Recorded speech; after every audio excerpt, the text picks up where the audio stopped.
Hi everyone. अक्सर literature के students को मोनोलॉग और ड्रामेटिक मोनोलॉग्स में कंफ्यूजन रहता है। तो आज की इस शॉर्ट वीडियो में हम इस कंफ्यूजन को दूर करते हैं। मोनोलॉग्स एंड ड्रामेटिक मोनोलॉग्स दोनों ही केसेस में हमारे पास स्पीकर जो है वो सिंगल रहेगा। अब बात करें इसकी फॉर्म की कि मोनोलॉग्स को किन फॉर्म में हमें देखने को मिल सकता है, तो ड्रामा में, फिल्म में या लिटरेचर में। ड्रामेटिक मोनोलॉग की बात करें तो किस फॉर्म में हमें देखने को मिल सकता है।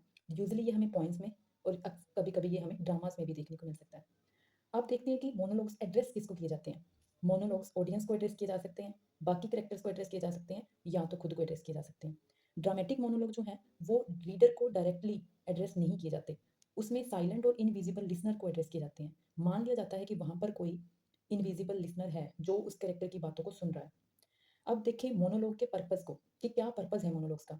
तो कैरेक्टर या प्लॉट की डेवलपमेंट, आम भाषा में कहें तो चार चांद लगाना कैरेक्टर की एक्टिंग को, कैरेक्टर के जो क्वालिटीज हैं उसको, या तो फिर प्लॉट को। आप लोगों ने वो मूवी देखी होगी कार्तिक आर्यन की प्यार का पंचनामा 2। उसके अंदर कार्तिक आर्यन अपने फ्रेंड को एड्रेस कर रहा होता है, एक लॉन्ग स्पीच जो बेसिकली वो गर्लफ्रेंड्स पे देता है, तो वो मोनोलॉग में काउंट होता है। तो बॉलीवुड मूवीज के अंदर ड्रामेटिक मोनोलॉग बहुत रेयरली देखने को मिलता है। अब बात करते हैं ड्रामेटिक मोनोलॉग के पर्पस की। तो इसका पर्पस क्या होता है, कैरेक्टर की साइकोलॉजिकल डेप्थ को रिवील करना, कि उस कैरेक्टर की, पर्टिकुलर कैरेक्टर की मनोदशा क्या है, उसके दिमाग में किस टाइप के ख्याल, किस टाइप के रीजन, इंटेलेक्ट क्या आ रहा है। तो वह पर्पस होता है हमारा ड्रामेटिक मोनोलॉग का।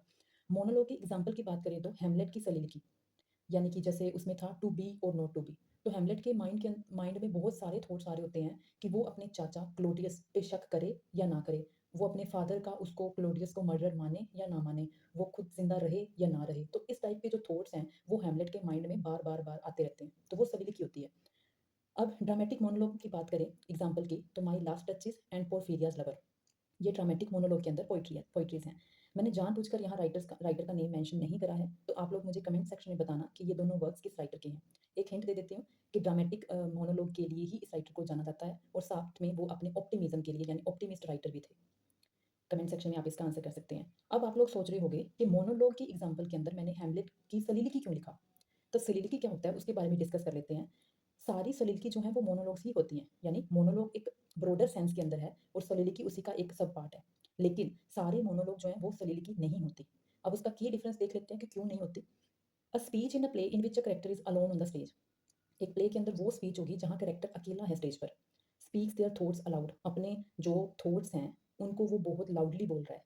तो वो किसको एड्रेस कर रहा होगा, या तो सेल्फ को एड्रेस कर रहा होता है और या तो ऑडियंस को, यानी इसमें कोई अनदर कैरेक्टर नहीं होगा जिसको वो एड्रेस कर रहा हो। या तो जैसे हम हैं रीडर्स, जो हम उसके पर्टिकुलर वर्क को, प्ले को पढ़ रहे हैं, तो हमें एड्रेस की जा रही है वो चीज़, कि उसके दिमाग में, पर्टिकुलर कैरेक्टर के दिमाग में ये चीज़ें चल रही थी। और या वो खुद को, जैसे मैंने हेमलेट के बारे में बताया, तो वो बोल रहा है टू बी और नॉट टू बी, तो वो अपने आप में ऊँची आवाज़ में बोल रहा है, वो खुद को भी तो कर रहा है एड्रेस और हमें भी, यानी कि इनडायरेक्टली हम रीडर्स तक भी वो बात पहुँच रही है कि उसके दिमाग में ये बात चल रही है। तो ये था हमारा आज का मोनोलॉग और ड्रामेटिक मोनोलॉग में डिफरेंस, और साथ में हमने सलील को भी क्लियर कर लिया। मिलते हैं नेक्स्ट वीडियो में।